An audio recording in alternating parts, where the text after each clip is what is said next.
Hello students, welcome back to your math classes. कैसे हैं आप सभी बच्चे? आई होप आप सभी बच्चे बहुत अच्छे होंगे। बच्चों, अब हम पहुंच गए अपने नेक्स्ट चैप्टर पे, which is direct and indirect variation.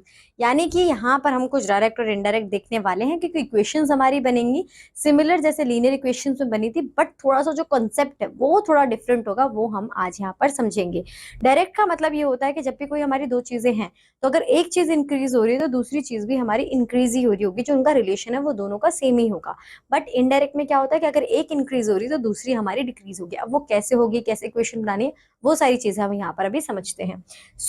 सबसे पहला आता है variation. If the values of two quantities depend on each other in such a way that change in one result in a corresponding change in the other, then two quantities are said to be variation. यानी कि ऐसा relation है कि अगर एक में कुछ change आएगा तो दूसरे जो कॉरेस्पॉन्डिंग है हमारा, उसमें भी कुछ ना कुछ चेंजेस हमें देखने को मिलेंगे। ठीक है, अब यहाँ पर बात आ जाती है डायरेक्ट वेरिएशन की। Two quantities very directly if the increase decrease in one quantity causes the increase decrease in the another quantity. For example, अगर एक इंक्रीज हो रही है तो दूसरी भी इंक्रीज होगी, एक डिक्रीज हो रही है तो दूसरी भी डिक्रीज होगी, तो change is same. Okay, for example यहाँ पे दिया हुआ है, ये हमें पूरा चार्ट दिया हुआ है। ऑल्सो इन द केस, तो एक्स वाई इजिकल टू 3/6, 6/12, 9/18। तो यहाँ पर अगर आप देखोगे तो रेंजेस जो है सेम सेम है, 3 3 3 6 6 6, तो सेम चीज है। ठीक है, so the increase in such the ratio x y of two quantities x and y does not change, it remains constant. X y का जो रेशियो है हमारा, जो क्वांटिटीज है वो सेम ही है सभी के लिए। ठीक है, अभी आप एक्सपेंड भी करोगे ना फर्दर तो सेम ही आंसर आएगा। 1/3, सॉरी 1/3 नहीं, 1/2, 1/2, 1/2, सबके लिए वही सेम आएगा, 1/2। So check whether P and Q vary directly or not. If yes, then find the constant of variation. So P by Q is 16/18 is equal to 9/27 is equal to 20. तो इन सबका जो आ रहा है वो 1/3 ही आ रहा है। अब यहाँ पर बोला हुआ है कि मिसिंग नंबर फाइंड आउट करने हैं। तो कैसे मिसिंग नंबर फाइंड आउट करेंगे कि हम नंबर्स को जब लिखेंगे तो यहाँ पर क्रॉस मल्टीप्लाई कर देंगे, और क्रॉस मल्टी के साथ करने के साथ साथ क्रॉस मल्टीप्लाई करेंगे तो हमारा आंसर हो जाएगा, यहाँ पे 2/8 कर दिया है। ठीक है, तो यहाँ पर मैं सॉल्व कर देती हूँ। 4/14 इज इक्वल टू, यहाँ पे 8/a होना चाहिए, राइट, 8/a। तो a की वैल्यू कैसे फाइंड आउट होगी, क्रॉस मल्टीप्लाई करके। 8 multiply bye 14 divided by 4। Linear equation में अगर ढंग से आपने इक्वेशंस फॉर्म करी हैं, left hand side right hand side किया, तो ये आपको समझ में आ गया होगा कि मैंने कैसे करा। 4 1 से 4 कट से हो जाएगा, तो a की वैल्यू क्या आ जाएगी, 8 आ जाएगी। इसी तरीके से आप फर्दर भी सॉल्व कर लोगे। ठीक है, इसी तरीके से हम कैलकुलेट करते चलेंगे। अगर यहाँ पे भी देखना चाहे तो अगर यहाँ पे वैल्यू आती है a की 8, ठीक है, 2/7, ठीक है, बात तो एक ही है। ठीक है, यहाँ पर आ गया 8। तो अब यहाँ पर हमें b की वैल्यू करनी है, तो अगेन क्रॉस मल्टीप्लाई कर देंगे। 8 multiply bye 12 divided by 8 cut हो जाएगा, तो ये आंसर आ जाएगा 12। तो सब में यही सेम चल रहा है, तो ये हमारी वैल्यू आ जाएगी 8। ठीक है, तो इस तरीके से हम ये फाइंड आउट कर लेंगे। अब यहाँ पर हमें एक्स एंड वाई का जो रेशियो बताया हुआ है, वो क्या बताया हुआ है कि ए जो है वो आपके इस ये अमाउंट के इक्वल है। तो यहाँ पर बी आपका क्या आया, 12 मल्टीप्लाई बाय 7 मल्टीप्लाई बाय, तो यहाँ पे 2 1 2, 2 3 2 6 12 एंड 6 मल्टीप्लाई बाय 7 इज 42। एक मिनट बच्चों, इसी मेथड से समझ लेते हैं, आपको भी इजी होगा और ज्यादा मुझे एक्सप्लेन नहीं करना पड़ेगा। अब यहाँ पे क्या हुआ है, ये 14 4 बाय जो 14 है, इसे हमने सिंप्लीफाई कर दिया, विच इज 2/7। ठीक है, अब यहाँ में क्या किया है कि 2/7 की सारी वैल्यूज को हम इक्वल लेके चले हैं। तो a की वैल्यू क्या आ जाएगी, 8 multiply by 7 divided by 2 which is 28। Again what we take, b 12 multiply by 7 divided 2। तो इसी तरीके से आप सारी वैल्यूज को फाइंड आउट कर लोगे। If the cost of 81 flowers post is 1215, find the cost of 105 such plants. अगर 81 की इतनी है तो 105 की कितनी होगी, तो पहले एक की फाइंड आउट करेंगे। तो 81 की अगर इतनी है तो 105 की कितनी होगी, x। तो क्रॉस मल्टीप्लाई कर लेंगे again. So 105 multiply by 1215 divided by 18, आपका आंसर आ जाएगा ये। इस तरीके से हम ये कैलकुलेट करेंगे। तो बच्चों ये सारे हमें ऐसे ही कैलकुलेट करना है। अब आ जाते हैं 11.1 पर। यहाँ बोला हुआ है कि आप in the following tables identify those in which x and y vary directly with respect to each other। यहाँ पर इनका रेशियो देखना है, क्या वो सेम है। 2 का स्क्वायर क्या होता है,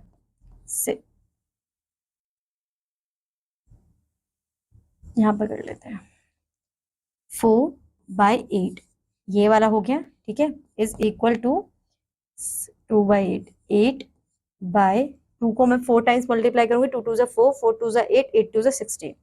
अब यहाँ पर देखना है कि ये सेम है, हाँ ये सेम है, 1 4 1 4 नहीं 2 2 1 2, तो जो हमारा रेशियो आ रहा है वो सेम है, ठीक है। अगेन आगे के लिए भी हम चेक करेंगे, तो यहाँ पर आ जाएगा हमारा 16 और 2, 16 2 32, तो सेम इस तरीके से हम देख रहे हैं, तो देखो सेम है ना, 2 के बाद 3, 3 के बाद 4, 4 के बाद 5, 3 4 5 6, तो सेम है, तो ये सेम ही होगा, ठीक है। यहाँ पर चेक करेंगे तो यहाँ पर आ जाएगा 2/3, 2/3, 2/3, 2/3, तो होगा। ऐसे आप बाकी सबके लिए भी चेक कर लोगे। If the cost of 7 kg tomatoes is this, find the weight of the tomatoes both for this. अब कितना वेट होगा अगर 165 का है, अगर जो 7 kg के परचेज करे उनका, सॉरी हाँ ऐसे भी कर सकते हैं, जो 7 kg है उन्हें हमने परचेज किया है 385 में, ठीक है।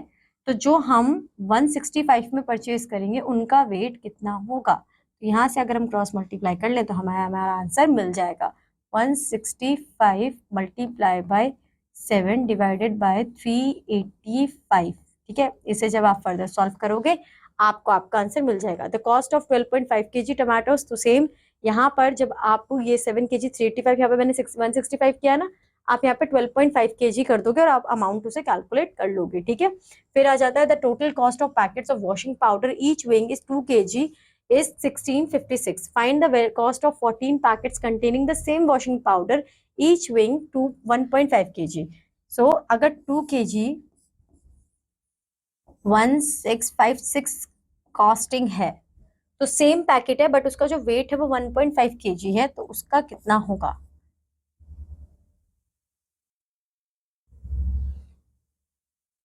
पहले हम एक का फाइंड आउट कर लेंगे, तो एक का फाइंड आउट करेंगे इस तरीके से यहां से, तो हमारा आ जाएगा आंसर 656 मल्टीप्लाई बाय 1.5। इसका जो भी आपका आंसर आएगा उसे आप मल्टीप्लाई कर दोगे 14 से, आपको आपका आंसर मिल जाएगा। तो सारे क्वेश्चंस बच्चों आपको ऐसे ही करने हैं कि आपको इनका रिलेशन समझना और फिर फर्दर आप इन्हें सॉल्व कर आइडेंटिफाई कर अपना आंसर फाइंड आउट कर सकते हो। अब हमने बात कर ली है डायरेक्ट वेरिएशन की, अब बात आएगी इनडायरेक्ट वेरिएशन की। इनडायरेक्ट वेरिएशन में क्या बोला है, the two quantities are said to be very inversely और इनडायरेक्टली इफ द इंक्रीज और decrease in one quantity causes the decrease और इंक्रीज। देखो कैसे बताया गया है, इंक्रीज होगा तो यहाँ पर डिक्रीज होगा, यहाँ पर डिक्रीज होगा तो यहाँ पर इंक्रीज होगा, वहां पर दोनों सेम सेम था, अगर इंक्रीज होगा तो इंक्रीज, डिक्रीज होगा तो डिक्रीज, ठीक है। सो इन अदर क्वांटिटी रिस्पेक्टिवली। तो अब यहाँ पर बोला हुआ है 5/100, 10/50, 20/25, 25/20, तो इसको हम किस तरीके से देखेंगे, यहाँ पर एक एग्जांपल के साथ ही समझते हैं। In the following table if x square is inversely with y find the missing number. Missing number हमें फाइंड आउट करने हैं, तो यहाँ पर हम मिसिंग नंबर के लिए क्या करेंगे कि इन दोनों को मल्टीप्लाई करेंगे और इससे डिवाइड करेंगे, ठीक है। तो 18 multiply by 40 since it is a case of inverse variation taking x1 is equal to y1 and x2 is equal to y2। तो कैसे करेंगे, ये x1 है, ये y1 है, ये x2 है, ये y2 है, ठीक है। इसे फर्दर कैलकुलेट करने के लिए हम x1 y1 को मल्टीप्लाई कर जो भी वहां पर हमारा दूसरा नंबर मिसिंग होगा उससे डिवाइड कर देंगे और हमारा आंसर आ जाएगा। तो 18 मल्टीप्लाई बाय 40 डिवाइडेड बाय 36 20, तो 20 मल्टीप्लाई बाय y3 को कैलकुलेट, अच्छा एक ही से कैलकुलेट कर सकते हैं, ठीक है। अब हमें नेक्स्ट फाइंड आउट करना होगा, तो 18 मल्टीप्लाई बाय 40 डिवाइडेड बाय 24, इसी तरीके से हम सीरीज चलते जाएंगे और हमें हमारे आंसर्स मिल जाएंगे। अब यहाँ पर बोला हुआ है garrison of 1400 men has provisions for 36 days but due to the arrival of foreign formants the provisions could last only for 28 days। How many more join to garrison? When the number of men increase, the number of days decrease. Hence, the variation between the two quantities is this कि 1400 के लिए 36 है, तो x2 में पता नहीं, तो 28 के लिए कितने वो होंगे, कितने मेन चाहिए होंगे, 1400 मेन चाहिए हमें 36 डेज के लिए, तो 28 डेज के लिए कितने मेन चाहिए होंगे, तो हम क्या करेंगे 1400 मल्टीप्लाई बाय 36 डिवाइडेड बाय 28 कर देंगे, हमें हमारा आंसर यहाँ पर मिल जाएगा। इसी तरीके से हमें ये क्वेश्चंस करने हैं। अब यहाँ पर बोला हुआ है कि इनको जो मिसिंग नंबर्स है वो फाइंड आउट करो। तो पहला तो बहुत ईजी है, 3 मल्टीप्लाई बाय 128 डिवाइडेड बाय 12, ठीक है। तो यहाँ पर अगर मैं 4 के टेबल से करती हूँ तो यहाँ पे 32, यहाँ पर 3, देन 3 से 3, तो यहाँ पर आंसर आ जाएगा 32। अगेन नेक्स्ट वाला 3 मल्टीप्लाई बाय 128, अब किससे फाइंड आउट करना है, यहाँ 6 से मल्टीप्लाई करना है, यहाँ पर 1, यहाँ पर 2 और यहाँ पर आ जाएगा 6 and 4, तो यहाँ पर आ जाएगा 64। तो इसी तरीके से आप इन्हें करते जाओगे। यहाँ पे 64 है, ठीक है। Next, 30 women can spin a bale of cotton in 10 days, how many days can 50 women spin it. अगर 30 वुमेन्स 10 डेज में कर रही हैं तो 50 वुमेन्स कितने दिनों में स्पिन करेंगी। तो 30 multiply by 100 divided by 50, 30 multiply by 10 divided by 50, तो 0 से 0 हमारा चला जाएगा, 5 1 से 5, 5 6 जा, यानी कि 6 डेज में हो जाएगा काम। इस तरीके से आप इन्हें कैलकुलेट कर लोगे, ठीक है। फिर आए, a person has money to buy 35 bags at the rate of 600 each. 35 bags purchase करने और हर एक का जो प्राइस है वो 600 है। If the cost per bag is decrease by 400, how many bags will be able to buy now.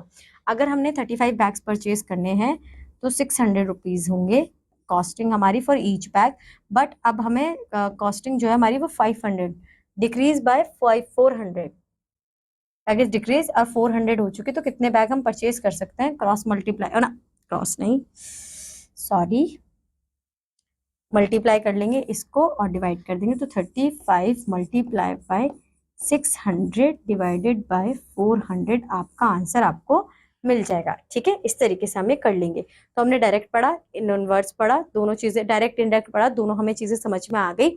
अब इन दोनों को कैसे यूज कर हम टाइम एंड वर्क में यूटिलाइज कर सकते हैं वो देखते हैं, ठीक है।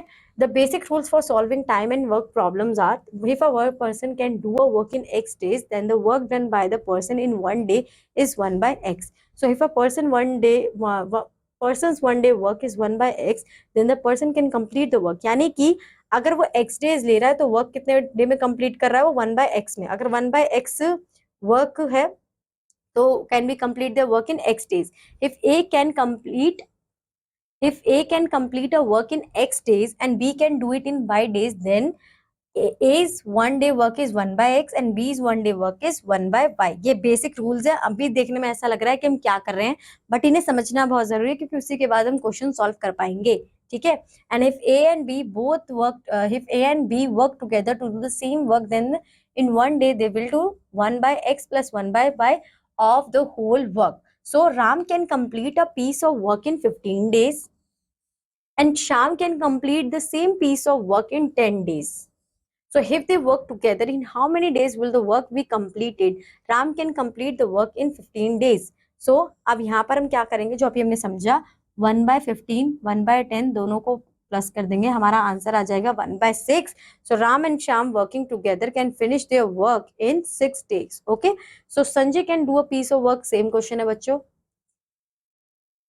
Tap A fills the tank in 4 hours and another tap empties it in 6 hours. If the tank is empty and both the taps are open together, how long will it take to fill the tank? तो यहाँ पर क्या देखा कि 4 hours take कर रहा है A को फिल करने के लिए, tank A, tap A can fill the tank, ठीक है। तो 1 by 4, B एम्प्टी कितने में कर रहा है, 1 by 6, तो एम्प्टी हो रहा है यानी कि खाली हो रहा है, तो 1 by 4 माइनस 1 by 6 कर देंगे, फिर जो हमारा आंसर आएगा वो होगा 12 hours। तो ये हम सॉल्व कर सकते हैं। अब यहाँ पे बोला Ram can reap a field in 30 days and Sham can reap the same field in 20 days. How long will they take to reap it together? तो कुछ नहीं करेंगे, 1 by 30 plus 1 by 20, ठीक है। इसे हम जब फर्दर सॉल्व करेंगे तो हमारा जो एलसीएम आएगा वो 600 आएगा, यहाँ पर आ जाएगा 30 डिवाइडेड बाय तो 20 और यहाँ पर आएगा 30, तो 50/600 हमारा कुछ क्वेश्चन होगा, ठीक है। आप इसे सॉल्व करके देखना बच्चों, आपका आंसर आएगा 1 and 1 2, 12 डेज में कंप्लीट कर लेंगे, ठीक है। अगर वो जो मैंने रूल्स आपको समझाया ना वो आपने अच्छी तरीके से देख लिए, समझ लिया, और जो एग्जांपल्स मैंने समझाया वो देख लेना, तो एक्सरसाइज बहुत ईजी है। One tap fills a tank in 10 minutes, another tap fills it in 6 minutes. The tank being empty and if both taps are open, and how many minutes the tank will be full? तो कितने देर में वो, तो इन दोनों को 1 by 10, 1 by 6 करके plus कर देंगे, हमारा आंसर आ जाएगा। Anshu can do a piece of work in 25 days and Shivani can do it in 30 days. They work together for 10 days. Then Shivani lives in how many days will Anshu finish the remaining work? तो सबसे पहले हम इन दोनों का answer find out करेंगे जो होगा, which is 1 125 and 135 के पहले कैलकुलेट तो कर ले कि दोनों ने कितने दिनों में काम हमारा करा है। अब जो इसका आंसर आएगा उस आंसर को आप 1/10 में से माइनस कर दोगे तो आपको पता चल जाएगा कि शिवानी उस काम को कितने मतलब in how many days will Anshu finish the remaining work. ठीक है, तो इस तरीके से आप कैलकुलेट कर पाओगे। बच्चों ये चैप्टर बहुत अच्छा और इंटरेस्टिंग चैप्टर है। अगर इसके कॉन्सेप्ट को, इसके बेसिक्स को समझा जाए और फिर आप इन क्वेश्चंस को सॉल्व करने के लिए कैपेबल हो, आपको सारी नॉलेज है, तो अगर कोई भी अगर दिक्कत आती है ना तो कुछ नहीं करना है, सबसे पहले कंसेप्ट को गो थ्रू करना है, एग्जाम्पल्स ट्राई करने हैं, and then you have to move to your exercise. फिर आपकी एक्सरसाइज आपके लिए बहुत ज्यादा इजी हो जाएगी। ये चैप्टर आज यहीं खत्म होता है। अब मैं मिलूंगी आपको आपके नेक्स्ट चैप्टर के साथ आपकी नेक्स्ट क्लास में। Till that, bye bye, have a good day.